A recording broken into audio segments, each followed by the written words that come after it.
পুরান ঢাকা, যে এলাকা পরিচিত তার শতবর্ষী স্থাপনা, সরু গলি আর ঘিঞ্জি জনপদের জন্য। তবে এই ঐতিহ্যের শহর এখন ভয় আর শঙ্কার নাম। কয়েকদিন আগের এক ভূমিকম্পে মৃত্যু হয়েছে ৩ জনের। ভবন ধসে নয়, বিল্ডিংয়ের রেলিং খুলে নিচে পড়ে ঘটে যায় মর্মান্তিক এই দুর্ঘটনা। এই দুর্ঘটনা চোখে আঙ্গুল দিয়ে দেখিয়ে দিয়েছেন পুরান ঢাকার অবকাঠামোগত দুর্বলতা কতটা বিপজ্জনক। আইন শৃঙ্খলা বাহিনী থেকে শুরু করে উদ্ধারকারী দল সবাই এখন শঙ্কায়, কারণ এই এলাকা এমনই সরু, এমনই জটিল গলি যে এখানে উদ্ধার অভিযান চালানো প্রায় অসম্ভব। অ্যাম্বুলেন্সের একটা সমস্যার মধ্যে পড়তে হবে, আমাদেরও তাদের তৈরি পৌঁছাতে গেলে আমাদের সমস্যার মধ্যে পৌঁছাতে হবে। এইখানে যতদিন পর্যন্ত এখানে অতিরিক্ত ঘনবসতি থাকবে ততদিন পর্যন্ত এখানে সমস্যাগুলো চলবে। কারণ কি এখানে পুরান ঢাকায় বেশিরভাগ বিল্ডিংই পুরানো, অনেক পুরানো, সেই হিসেবে আপনার মনে করেন যে ঝুঁকিপূর্ণই। আগুন লাগুক, ভূমিকম্প হোক, প্রবেশের পথই নেই অনেক জায়গায়। আর সবচেয়ে বড় আশঙ্কা এই তারের জটলা। অগণিত বিদ্যুৎ ও ইন্টারনেটের তার প্রতিটি ভবন ঘেঁষে যেন ছড়িয়ে আছে মৃত্যুফাত হয়ে। ঝুঁকি বাড়ছে প্রতিটি দিন, প্রতিটি মুহূর্তে।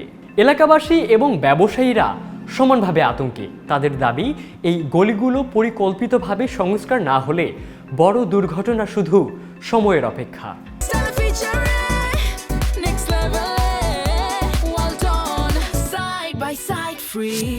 বিপজ্জনক, এগুলো আপনার দেখা উচিত, সবারই দেখা উচিত।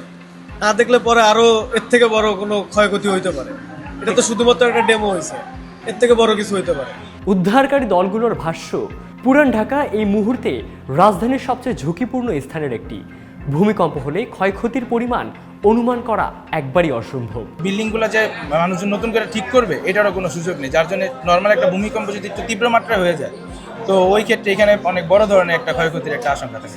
বিশেষজ্ঞদের মতে ভবনগুলোর পুরনো কাঠামো, অসংখ্য ঝুলন্ত তার এবং অব্যবস্থাপনার কারণে যে কোনো ছোট বিপর্যয়ও বড় ট্র্যাজেডিতে পরিণত হতে পারে। আমরা যদি বিল্ডিং কোডটা সঠিকভাবে ফলো করি এবং বিল্ডিং কোড মেনে যদি আমরা বিল্ডিংটা বানাই, তাহলে আমি আমার নিজের জীবন সেভ করব এবং আমার ওই বিল্ডিংয়ে যারা থাকবে সবার জীবনে কিন্তু সেভ হবে।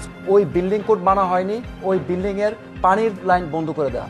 ডেস্কোর উচিত বা যারা ইলেকট্রিক সাপ্লাই দেয় তাদের উচিত ঢাকা সিটি কর্পোরেশন থেকে ইনস্ট্রাকশন দেওয়া যে তার বিল্ডিংটা বিল্ডিং কোড মেনে করা হয়নি, রাজুকের অ্যাপ্রুভাল অনুযায়ী হয়নি, তাকে তুমি ইলেকট্রিক সাপ্লাই দিবা না।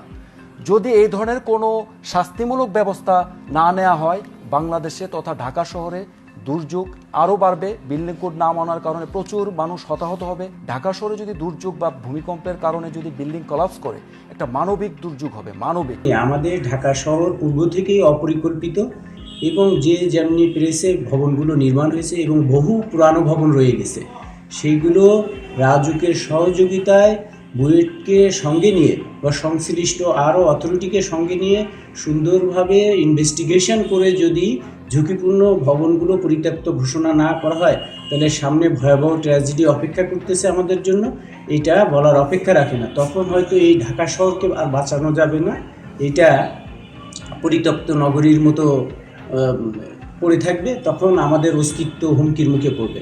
ঢাকা শহরে, বিশেষ করে পুরানো ঢাকা শহর সহ বিভিন্ন জায়গাতে ঢাকা শহরের যে সরবরাহ লাইন, সেই সরবরাহ লাইনগুলো খোলা তার, অর্থাৎ কেবল না, এবং রাস্তার উপরে খুঁটির থেকে বিদ্যুতের সরবরাহ লাইনটা গিয়েছে।